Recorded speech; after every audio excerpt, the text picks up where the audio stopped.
وملائكته يصلون على النبي يا أيها الذين آمنوا صلوا عليه وسلموا تسليما اللهم صل على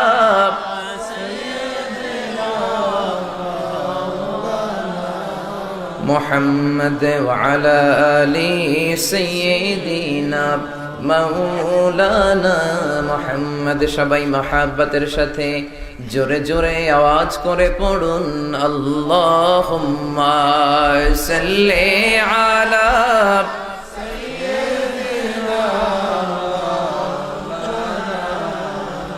মুহাম্মদ ওয়া আলা আলি সাইয়্যিদিনা মাওলানা মুহাম্মদ। হে রাসূল তোমারি জন্য মন কাঁদে, আখি কাঁদে, ভুবন কাঁদে, শুধু বেদনায় হৃদয়ে সে বাসা বাঁধে। তোমারি জন্য মন কাঁদে, আখি কাঁদে, ভুবন কাঁদে, শুধু বেদনায় হৃদয়ে সে বাসা বাঁধে। আল্লাহুম্মা সাল্লি আলা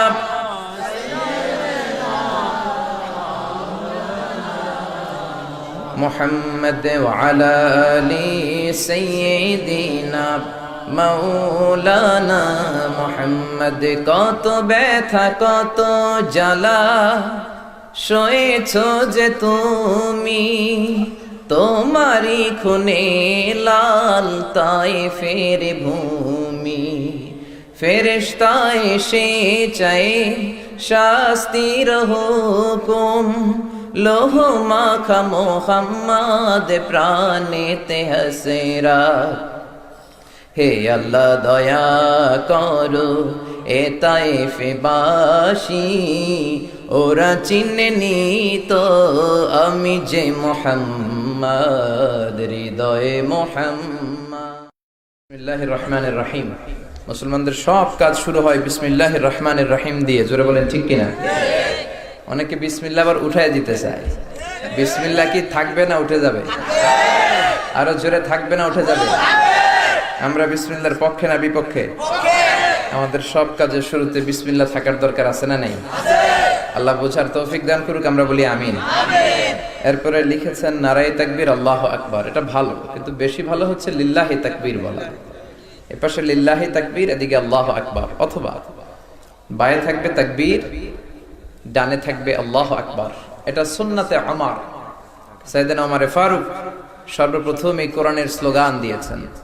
উনি যখন কালিমা পড়ে মুসলমান হলেন, বিশ্বনবী তখন থাকতেন সাফা পাহাড়ের পাদদেশে আরকাম ইবনু দারুল আরকামের ঘরে। উনি আসলেন, এসে বিশ্বনবীকে প্রশ্ন করলেন, ইয়া রাসূলুল্লাহ আলাইসাল কোরআনু কিতাবুল হক, কোরআন কি সত্য কিতাব নয়? বিশ্বনবী বললেন, বালা ইয়া আমার, কোরআন সত্য কিতাব। আলাইসা আনতা রাসূলুন হক, আপনি কি সত্য রাসূল নন? আমিও সত্য রাসূল। আলাইসাল ইসলামু দীনুন হক, ইসলাম কি সত্য ধর্ম নয়? বিশ্বনবী বললেন, বালা ইয়া ওমর, আল ইসলাম দীনুন হক, ইসলাম ও সত্য ধর্ম। এবার ওমর তার স্ট্যান্ডিং পয়েন্ট থেকে লজিক দিয়ে বললেন, ইসলাম সত্য, কোরআন সত্য, আপনি রাসূল সত্য, ফাফিমাল ইখতিফা, ফাফিমাল ইখতিফা, লুকিয়ে লুকিয়ে আর দাওয়াত দিবেন কেন? দরজা বন্ধ করে কোরআনের জ্ঞান বিতরণ করবেন কেন? লোকচক্ষুর অন্তরালে নামাজ কেন? ওপেন দাওয়াত শুরু করে দেন। বিশ্বনবী বললেন, লা ইয়া ওমর হাদিহি বালদাতু মক্কা, এটা মক্কার জীবন। রংবাজি তোমার করতে মন চায়, তুমি মদিনায় যেয়ে করবা। জোরে কোন ঠিক কিনা?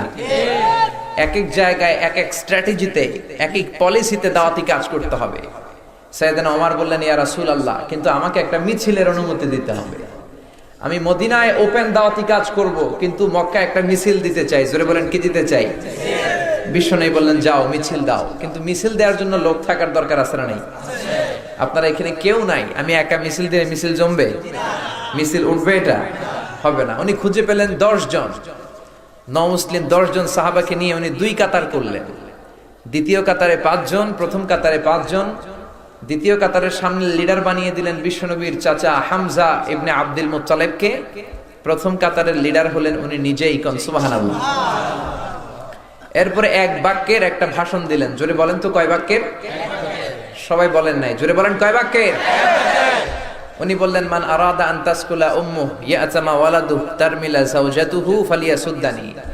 মক্কায় কার এত বড় বুকের পাটা কে আছো তার মায়ের বুক খালি করতে চাও, সন্তানগুলোর ইয়াতীম বানাতে চাও, বিবিকে বিধবা বানাতে চাও, পারলে এসে আমি ওমরের মিছিল ঠেকাও। সুবহানাল্লাহ কইবেন না? সেদিন কেউ সাইয়েদনা ওমরের মিছিল ঠেকাতে আসেনি। উনি শুরু করলেন কোরআনের স্লোগান, কোরআনের মিছিল। তো সেই মিছিলে কি উনি নারায়ে তাকবীর পড়েছেন? পড়েছেন লিল্লাহি তাকবীর। জোরে বলেন ঠিক কিনা? উনি লিল্লাহি তাকবীর বললেন, আর পিছনের 2 কাতারের নমুসলিমরা কি বলল? আল্লাহু আকবারটা জোরে বলতে পারলেন না, গলা ফাটিয়ে তারা বলল আল্লাহু আকবার। উনি বললেন, আমার মিছিল চলবে, পৃথিবীর কোন পরাশক্তি আমার মিছিল থামাতে পারবে না। চিৎকার করে বলেন ঠিক কিনা? ওমরে ফারুক বাঘের বাচ্চার মতো ঘোষণা দিলেন, আমি কাবার গিলাফ ধরবো, কাবা ঘরে চুমু খাবো, আল্লাহর সেজদা দেব, এরপরে আমার মিছিল থামবে। জোরে বলেন ঠিক কিনা? শুরু হয়ে গেল কোরআনের মিছিল। মক্কায় তো এই মিছিলের আগে কেউ দেয় নাই। আবু জাহাল লাঞ্চ করে দুপুরের খাবার শেষে কাইলুলা করতেছিল। কাইলুলা থেকে বের হয়ে দেখতে আসছে, কিরে আমার নির্বাচনী এলাকায় আমার ছাড়পত্র ছাড়া মিছিল দেয়, কার এত সাহস? এসে দেখে মিছিলের সামনে ওমর। ওমরে দেখলে শয়তানও আরেক রাস্তা দিয়ে হাঁটতে। মুনাফিকেরা জমের মতো ভয় পাইত। এজন্য বিশ্বনবী বলেছেন, লা নাবিয়্যা বা'দি ওয়ালা রাসূলা, লাউ কানা বা'দি নাবিয়্যুন লাকানা ওমর। আমার পরে কোনো নবী নাই, রাসূল নাই, তবে কেউ যদি নবী হতো ওমর নবী হয়ে যেত। প্রভু তুমি বলেছো রাসূল দেবে না, বলনি দেবে না ওমর, বলনি দেবে না হামজা তারি, খালিদ বিজয়ী সমর। প্রভু তুমি বলেছো রাসূল দেবে না, বলনি দেবে না ওমর, বলনি দেবে না হামজা তারি, খালিদ বিজয়ী সমর। প্রভু তুমি বলেছো রাসূল দেবে না। পড়েন আল্লাহু আকবার। এজন্য ওমরের মতো একজন লিডারের দরকার আছে না নাই? জোরে বলেন আছে না নাই? সাইয়েদনা ওমর শুরু করলেন কোরআনের মিছিল। আবু জাহেল ওমরকে দেখে দিছে এক দৌড়। উতবা, শাইবা, ওয়ালিদ ইবনে মুগিরা সব দিছে দৌড়। ফাঁকা ময়দান। উনি মিছিল দিতে দিতে কাবার গিলাফ টাচ করে কাবাতে চুমু খেয়ে সেজদা দিলেন কাকে? এজন্য সেই ওমরের রক্ত আমাদের গায়ে আছে না নাই? কিন্তু ওমরের ঈমানটা আমাদের নাই। জোরে কোন ঠিক কিনা? কোরআন আছে কিন্তু কোরআনের পাগল হামজা নাই, খালিদ ইবনে ওয়ালিদ নাই, খাব্বাব নাই, খুবাইব নাই। জোরে বলেন ঠিক কিনা? আসুন এই তাফসীর মাহফিলের শুরুতেই আমরা আল্লাহর নামের 3টা তাকবীর দেই। তাকবীর দিয়ে আজকের আলোচনা শুরু করি। রাজি আছেন তো? আপনাদের কি শীতে ধরছে? ধরে নাই?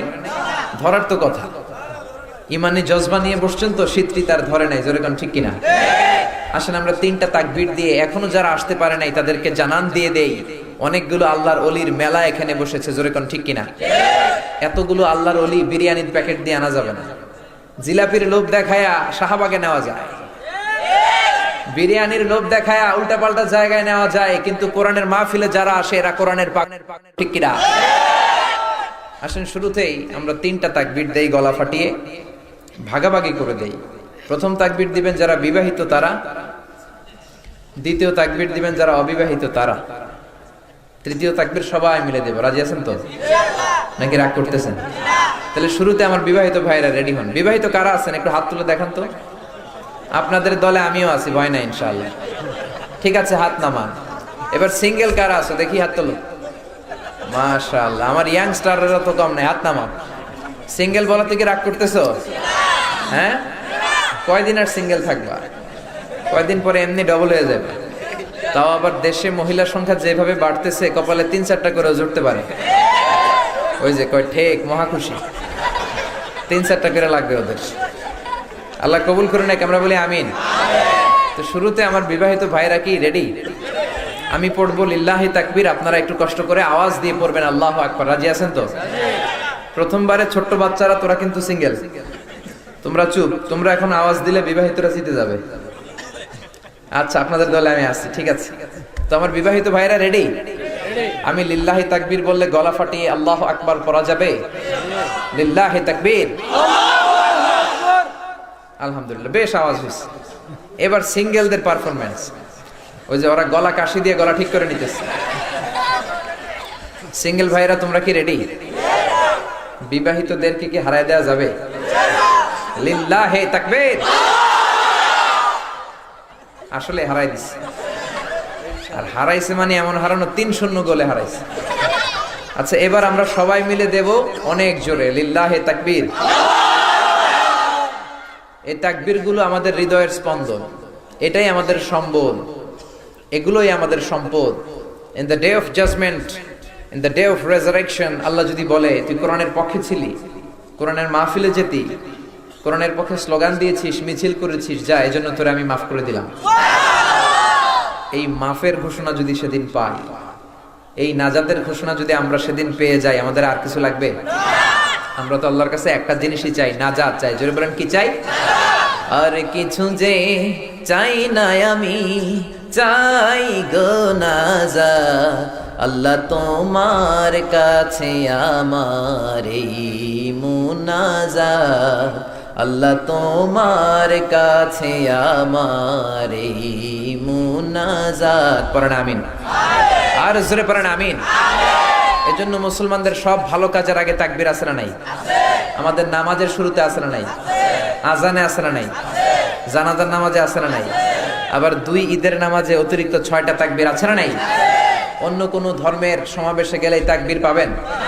আপনি হিন্দুদের সমাবেশে গেলে ওরা বলবে জয় জয় রাম সীতা রাম জয় জয়, হরে কৃষ্ণ হরে রাম। বৌদ্ধদের প্যাগোডাতে ঢুকলে ওরা বলে ওম শান্তি। ওই যে গান গাইছে না, মাথায় কোনো চুল নাই, গায়ের মধ্যে হলুদ চাদর পরে শান্তি শান্তি বলে। ওরা পড়ে বুদ্ধাং চরণাং গাচ্ছামি, ধাম্মাং চরণাং গাচ্ছামি, নির্বাণাং পরমং সুখং, নির্বাণাং পরম শান্তি, ওম শান্তি। শান্তি শুধু ওদের ভাষণে আর স্লোগানে, আসলে ওরা শান্তির প্র্যাকটিস করে না। যেরকম ঠিক কিনা? মায়ানমারের মতো এরকম হিংস্র বৌদ্ধ জাতি আল্লাহর জামিনে, আকাশের নিচে জমিনের উপরে দ্বিতীয়টা নাই। জোরে বলেন ঠিক কিনা? ওরা আমার রোহিঙ্গা ভাইদেরকে মেরে নাস্তানাবুদ করে দিচ্ছে, ওরা আমার বোনদের ইজ্জতের ওড়নায় হাত দিয়েছে। জোরে কোন ঠিক কিনা? আমার হাফেজে কোরআনদের গলা কেটে ওদের গোশতগুলো আগুন দিয়ে ঝলসে দিয়েছে। আমরা তারপরেও শান্তিকামী জাতি, ওদের জন্য প্রথমে হেদায়েতের দোয়া করি, আল্লাহ হেদায়েত দেখ। হেদায়েত না দিলে মায়ানমার আর বার্মাকে আল্লাহ মানচিত্র থেকে ডিলিট করে দেখ। বলেন আমিন। এজন্য ওদের প্যাগোডাতে গেল আপনি তাকবীর শুনবেন না, ওরা বলে ওম শান্তি ওম। খ্রিস্টানদের ওখানেও শুনবেন না, ওরা বলে help us Jesus the son of God, ও গডের ছেলে আমগরে বাঁচাও। ঈসা আলাইহিস সালাম আমাদেরকে বাঁচাও। ঈসা কি তোমারে বাঁচাতে পারে? বাঁচাতে পারে একজন, তিনি কে? আল্লাহ। আর জোরে বলেন কে? আল্লাহ। এজন্য সব সময় আমরা ডাকবো কারে? আল্লাহ। সকালবেলা কাকে? আল্লাহ। দুপুরবেলা কাকে? আল্লাহ। বিকেলবেলা কাকে? আল্লাহ। একদল আছে বিপদে পড়লে ডাকে, বিপদ সেরে গেলে আল্লাহরে ভুলে যায়, আছে না নাই? ফাইদা রাকিবু ফিল ফুলকি দা'উ আল্লাহ মুখলিসিনা লাহুদ-দীন ফালাম্মা নাজ্জাহুম ইলাল বাররি ইযা হুম ইউশরিকুন। পড়েন আল্লাহু আকবার। মানুষ যখন সাগরে চলে, লঞ্চের মধ্যে যখন তুফান হয়, টর্নেডো হয়, তখন মানুষ আল্লাহকে ডাকা শুরু করে দেয়। আবার যখন তুফান থেকে ঘরে চলে যায়, আবার শিরক করা শুরু করে দেয়। জোরে বলেন ঠিক কিনা? তার মানে বিপদে পড়লে আল্লাহরে ডাকে। বিপদে পড়ছে, আল্লাহ এবার যদি তুমি বাঁচিয়ে দাও, এই নির্বাচনের পরে আমি খুব ভালো হয়ে যাব, এরকম ঘোষণা আছে না নাই? কিন্তু জিতে গেলে বেমালুম সব ভুলে যায়। জোরে কোন ঠিক কিনা? এরপরে ক্রিকেট খেলার মধ্যে দেখবেন বাংলাদেশের 1 বলে 4 রান দরকার। যেই মেয়েটা ওন্না ছাড়া এতক্ষণ গান গাইছে, লাফাইছে, দুম্মা চলে, এই মেয়েটাই দেখবেন মাথার মধ্যে ওন্না দিয়ে দোয়া শুরু হয়ে গেছে, আল্লাহ একটা 4 দাও, একটা ছক্কা দাও। জোরে কোন ঠিক কিনা? ঠিক ওই মুহূর্তে সাকিব আল হাসান যখন ছক্কা মেরে দেয়, আবার ওড়না ফেলে দিয়ে দুম্মা চলে। তার মানে আগেও দুম্মা চলে, পরেও দুম্মা চলে, মাঝখানে কামে লাগছে কারে? জোরে বলেন কারে? এজন্য আসল মুসলমান যারা, যারা বিপদেও আল্লাহরে ডাকে, সুখে থাকলেও আল্লাহরে ডাকে, চিৎকার করে বলেন ঠিক কিনা?